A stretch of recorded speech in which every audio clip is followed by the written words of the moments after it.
ओम गुरुवे नमः। प्यारे हरि भक्तों, अभी तक मैंने आपको केतु के प्रथम, द्वितीय और तृतीय कुंडली में भाव में बैठा हो तो उसके विषय में थोड़ी बहुत जानकारी दी थी। अब हम लेते हैं कि केतु अगर चौथे भाव में बैठा हो, यानी कुंडली के चौथा भाव जो है उसमें बैठा हो, तो यह व्यक्ति के जीवन में क्या प्रभाव डालता है। बहुत ही महत्वपूर्ण विषय है ये। और मैंने आपको ये भी बताया था कि केतु जिस स्थान पर बैठा हो वहाँ से 5वीं, 7वीं और 9वें भाव को वह देखता है। ये भी बात आपको ज्योतिष में समझ लेना चाहिए। अब अगर केतु चतुर्थ भाव में बैठा हो तो ये व्यक्ति के जीवन में किस प्रकार से अपना प्रभाव दिखाता है, इस विषय में हम अब बात करेंगे। सबसे पहले तो जब केतु जिस आदमी के चतुर्थ भाव में बैठा हो तो उसके व्यक्ति के अंदर में जीवन में उत्साह नहीं होता है। एक जो जीवन में हर्ष होता है वो हर्ष उसके अंदर में नहीं होता है। और ऐसा व्यक्ति जो है कल्पनाओं में ज्यादा जीता है, जिसको बोलते हैं ना बैठे बैठे मन में कल्पना करना और विचार करना, उसमें वह ज़्यादा लिप्त रहता है। यानी सपनों की दुनिया इसको आप कह सकते हैं। और ऐसा व्यक्ति जो है ये भी देखा गया है कि इसका जो स्वभाव है वो बड़ा चंचल प्रकृति का होता है, जिसके चतुर्थ भाव में केतु विराजमान है।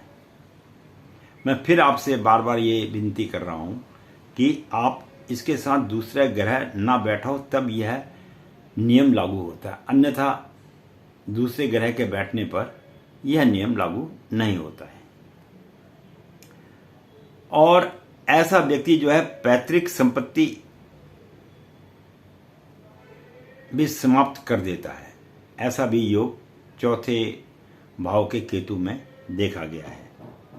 और चौथे भाव का केतु जो माता का स्वास्थ्य है उसको भी प्रभावित करता है। उसका माता का स्वास्थ्य ज़्यादा अच्छा नहीं रहता है। जिस व्यक्ति की कुंडली में चौथे भाव में केतु हो, थोड़ा स्वास्थ्य माता का जो है ठीक नहीं रहता है। और चौथे भाव में जिसका केतु होता है, ऐसा व्यक्ति अगर व्यापार वगैरह करता है तो उसको व्यापार में उसके नौकर आदि नौकर चाकर जो बोलते हैं, जो उसके कार्य करने वाले व्यक्ति होते हैं, वो उसको धोखा दे जाते हैं। ऐन मौके पर वह उसको धोखा दे के चले जाएंगे, जिसका चतुर्थ भाव में केतु हो। और जिसका चतुर्थ भाव में केतु होता है, ऐसा व्यक्ति जो है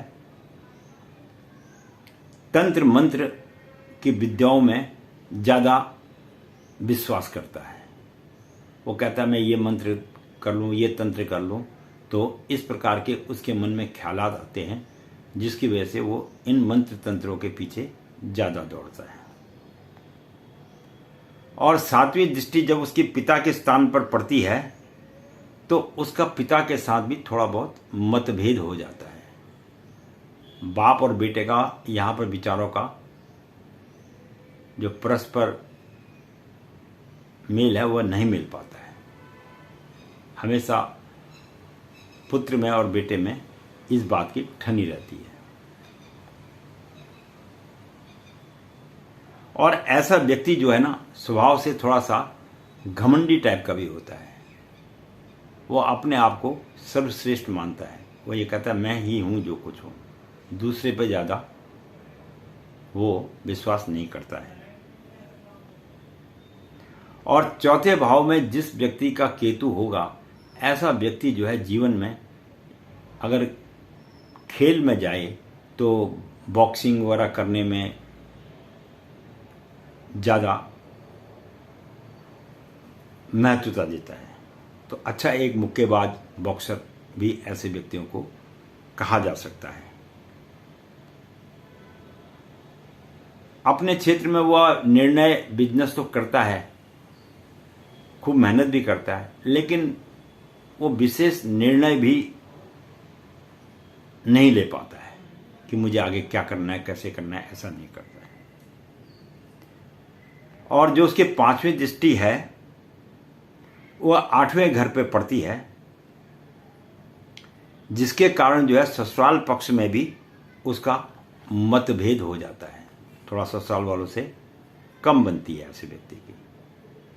और 10वीं दृष्टि जो उसकी कर्म क्षेत्र पर पड़ती है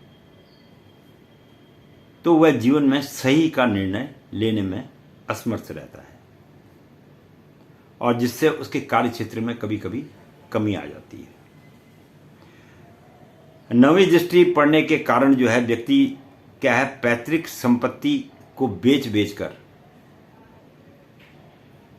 अपने घर की जो जायदाद है उसको बेचकर वह जो है कई बार जीवन निर्वाह भी करता है।